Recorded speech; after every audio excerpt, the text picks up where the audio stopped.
Hola, muy buenas tardes. Mi nombre es Carlos Aguilar, soy licenciado en informática. Vamos a realizar la disección de algunos programas de JavaScript a fin de reforzar los conocimientos que tengamos del lenguaje.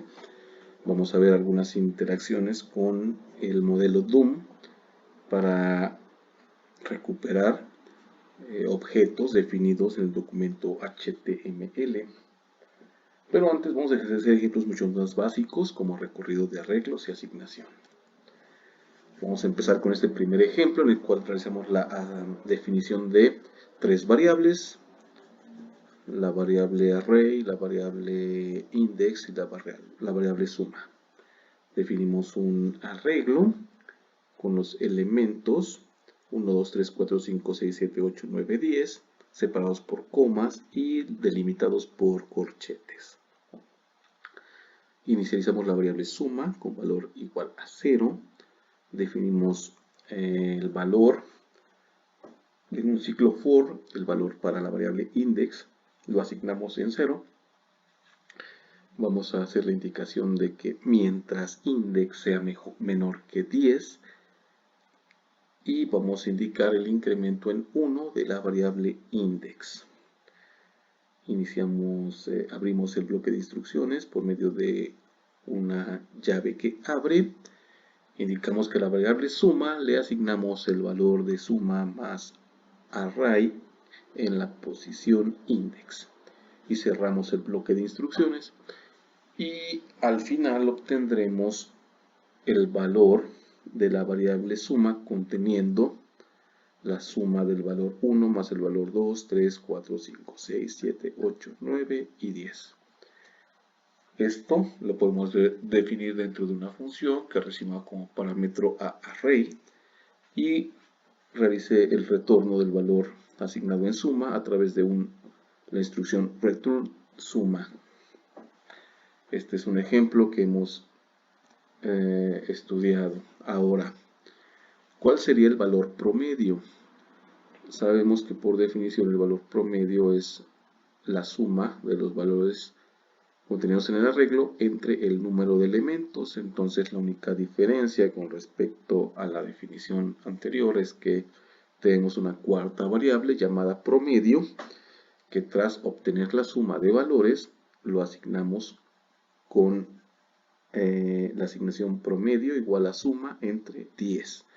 En este caso el valor es estático.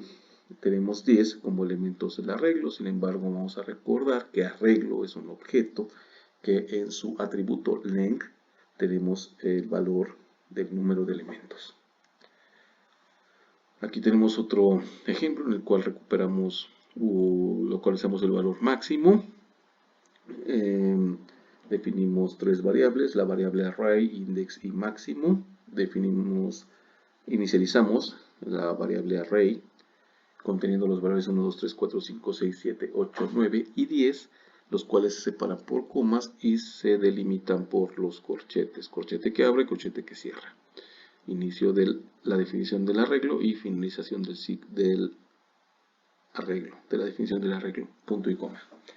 Ahora inicializamos la variable máximo con el valor de la primera posición, de la posición 0. Vamos a recorrer cada uno de los elementos a través del índice. El índice va a ser index, lo vamos a llevar desde 0 hasta index menor que 10. Bueno, mientras index menor que 10, y vamos a incrementarlo en 1. Ahora hacemos el siguiente condicionamiento. Si el valor máximo es menor que la posición actual, que se expresa a través de array, corchete que abre, index, corchete que cierra, entonces, si eso es verdad, reasignamos el valor de máximo. Máximo va a ser la posición actual. Es decir, máximo igual a array, corchete que abre, index, corchete que cierra. Punto y coma. Al finalizar este ciclo, el valor de máximo, la variable máximo, contendrá el valor máximo del arreglo. Para el caso del valor mínimo, ahora, el valor mínimo lo vamos a localizar a través de esta estructura o este código. Vemos que tenemos la definición de tres variables, la variable array, index mínimo, la asignación de valores o inicialización. En este caso, array va a contener los valores 1, 2, 3, 4, 5, 6, 7, 8, 9 y 10, separados por coma y delimitados a través de corchete que abre, corchete que cierra, marcando inicio de la definición del arreglo y finalización de la definición del arreglo, punto y coma. Al valor mínimo lo asignamos a la primera posición, es decir, mínimo va a ser igual a array, corchete que abre, 0, corchete que cierra, punto y coma, el cual le asigna el valor 1, que es la primera posición. Ahora vamos a recorrer el arreglo a través de la modificación del índice. En este caso utilizamos la variable index que asignamos en 0 y mientras index sea menor que 10 lo vamos a incrementar en 1. Ahora, en el bloque de instrucciones del for, va a tener de contenido un condicionamiento. Si el valor mínimo es mayor que la posición actual se define a través de array, o se accede a través de array, corchete que abre, index, corchete que cierra. En caso de que eso sea verdad, iniciamos un bloque de instrucciones del if, de la condición if, en la cual le realizamos una asignación que se indica mínimo igual a posición actual, que es mínimo igual a array, corchete que abre, index, corchete que cierra, punto y coma. Al finalizar la ejecución de este código, la variable mínimo contendrá el valor mínimo dentro del arreglo.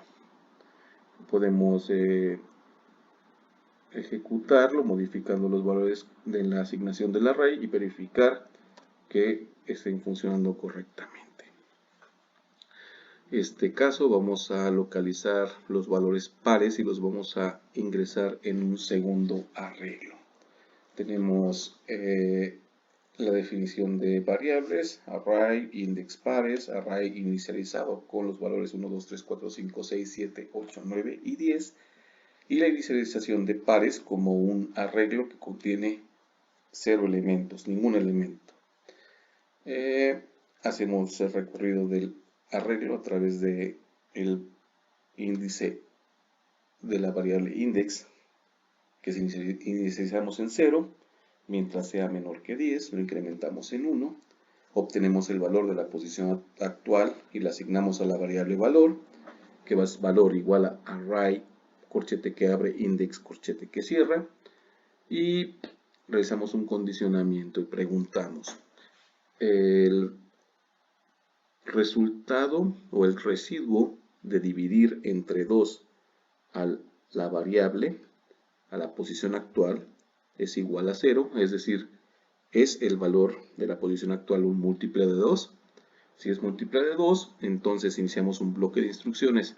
Cuando sea verdad la condición que ingresamos para la sentencia if, el bloque de instrucciones, la instrucción que tiene es pares.push valor, es decir, el valor de la posición actual, asígnalo a o ingrésalo al arreglo pares. Al finalizar la ejecución de este código, la variable pares contendrá los valores pares, es decir, 2, 4, 6, 8, 10. Ahora, la definición de una función. Vamos a efectuar una función.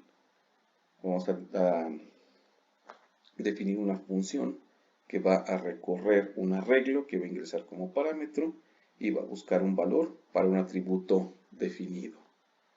¿Cómo vamos a hacer eso? Vamos a utilizar las variables count, index actual y output, array es un parámetro que ingresa, valor buscado es un parámetro que ingresa. Output es la variable que va a contener la salida. Vamos a recorrer el arreglo. La posición actual es igual a array, corchete que abre, index, corchete que cierra. Count, que es aquí es el límite. Como decía, array, que entra como parámetro, tiene un método length que nos va a permitir recuperar el número de elementos, los cuales vamos en el ciclo for a incrementarlo en 1, a la variable index, index igual a 0, mientras sea menor que array.length, incrementamos en 1. Actual es igual a array, corchete que abre, index, corchete que cierra. Y preguntamos si la posición actual al atributo va a ser cualquier atributo que nosotros hayamos definido o que tengamos de interés, igual al valor buscado. Entonces output.push, dijimos que eso va a ingresar ese elemento al arreglo. Solo restaría al final de este ciclo for realizar el return. Falta aquí realizar el return de la variable output, return output.com. Ahora, si queremos que también el nombre del atributo sea un parámetro de nuestro método, perdón, de nuestra función que estamos definiendo, entonces lo podemos ingresar como un parámetro, pero a la hora de buscarlo como parte del objeto, en condición, tenemos que decir if actual, corchete que abre, nombre del atributo, corchete que cierra. ¿Por qué? Porque estamos accediendo a un atributo de un objeto. Si es igual al valor buscado, lo ingresamos en output por medio de output push y el elemento actual.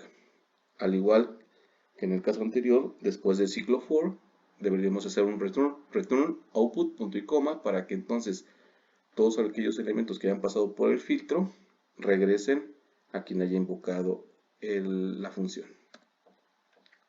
Ahora, vamos a ejemplificar que el nombre del parámetro no tiene otro sentido más que ilustrarnos que es un parámetro, y para diferenciarlo de un atributo, el atributo en este caso definimos un objeto. Este objeto se llama output. Output igual a un objeto que no contiene nada, output.id, estamos definiendo un atributo, output.id igual a param A, output.nombre igual a param B, output.producto igual a parámetro C. Ahora, esto es para ilustrar que esta otra definición es similar, es decir, param A, param B y param C podrían llamarse perfectamente ID, nombre y producto, y podemos asignarlos de la manera en que se ilustra aquí. ¿Cuál es la diferencia entre output.id y ID? Que ID es un parámetro, nombre es un parámetro, producto es un parámetro, output.id es un atributo, output.nombre es un atributo, output.producto es un atributo. Y return output va a regresar un objeto que tiene los atributos id, nombre y productos asignados de acuerdo a los parámetros que ingresaron al invocar esta función que se llama makeProducto. ¿De qué otra manera podemos hacer la definición de la misma conducta? En este estamos definiendo un objeto con esos atributos. De igual manera, bajo esta otra sintaxis podemos realizar la definición de un objeto y la asignación de sus atributos. ¿Cómo podemos crear un div en tiempo de ejecución? Yo mando un objeto producto, el mismo que definí hace rato, que tiene, en el caso anterior, que tiene ID, tiene nombre, y tiene un producto, producto, en este caso es un punto descripción. Creamos un objeto div, creamos un objeto p, al inner HTML del objeto p le asignamos nombre y tomamos del parámetro producto, que es un objeto, el atributo nombre, y lo concatenamos. Después lo metemos dentro del div que creamos arriba, div.appendChild, y ingresamos el elemento p, el tag p. En este caso es un objeto del DOM, el objeto p. Definimos otro objeto sobre la misma variable. Creamos otro elemento p. A ese le vamos a decir en su atributo inner HTML. Le vamos a asignar la concatenación de el texto descripción, la definición del tag b para que salga en negritas. Producto.descripción concatenado con el tag de cierre de negritas, que es el tag p de cierre. Y dentro del div vamos a hacer un appendChild del segundo p que definimos, y vamos a hacer un return de div, es decir, cuando regresemos div, el div que vamos a regresar ya va a contener 2p. El primer P va a decir nombre y en negritas el nombre del producto y descripción y en negritas la descripción del producto. Ahora, vemos dos maneras de recorrer un arreglo de elementos. Nosotros podemos recuperar los elementos a través de un tag name por medio del método querySelectorAll. Si efectuamos un querySelectorAll de input, va a regresar todos los elementos. ¿Cómo los recorremos? Obtenemos el número de elementos a través del atributo length y lo asignamos a una variable. Llevamos un índice desde 0 hasta mientras menor que el número de elementos, lo incrementamos en 1.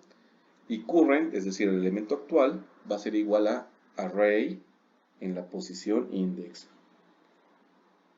¿Qué le podemos hacer? Cualquier otra actividad, invocación de métodos, ya sea para el elemento actual o para su estilo. En este caso es current, que sería el tag, .style, .setProperty, background color, red. Es decir, asignamos el color de fondo a rojo para cada uno de los elementos. De igual manera, esta función se llama JS_input y esta otra función tiene el mismo fin: recorrer los elementos input y asignarlos en color rojo. ¿Cuál es la diferencia? La manera en que vamos a recorrer el arreglo. Cuando nosotros efectuamos la invocación de querySelectorAll, no nos regresa un array, sino nos regresa un nodeList. ¿Cómo transformamos un nodeList en un array? A través de el objeto, la clase array, la clase array con mayúsculas, la primera A, array.from, abro paréntesis y mando como parámetro la nodeList, cierro el paréntesis.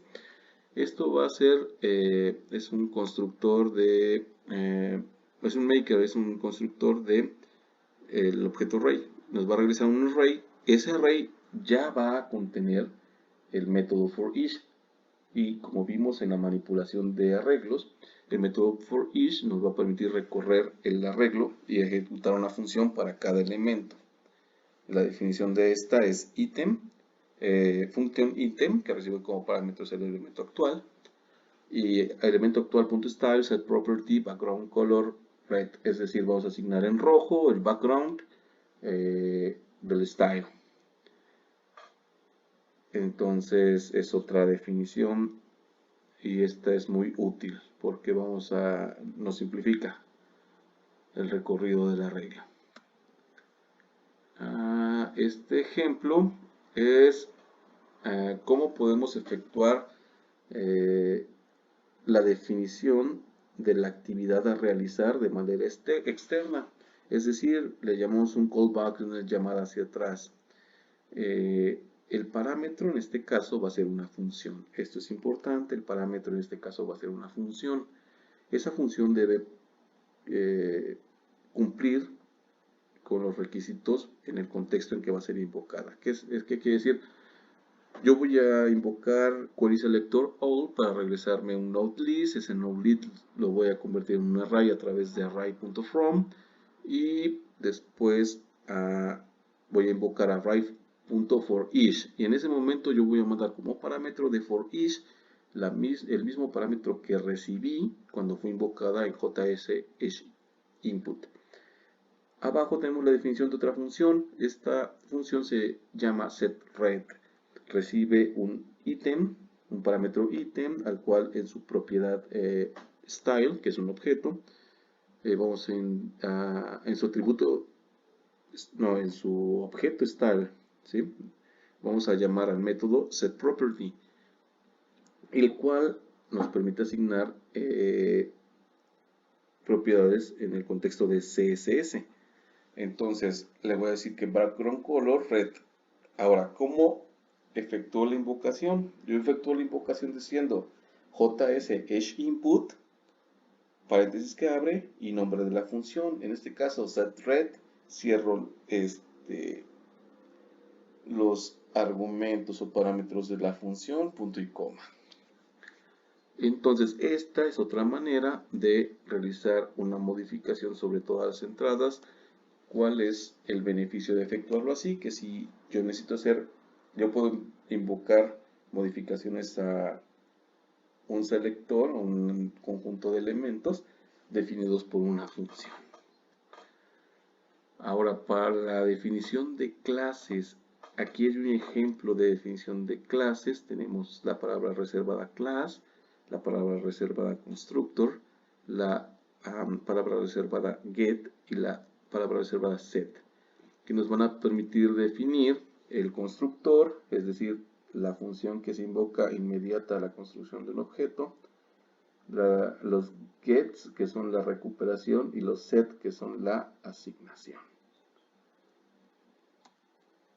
¿Cómo efectuamos la herencia? La herencia la efectuamos a través de la palabra reservada extends. Y en caso de querer invocar un constructor de la clase padre, vamos a utilizar la palabra reservada super.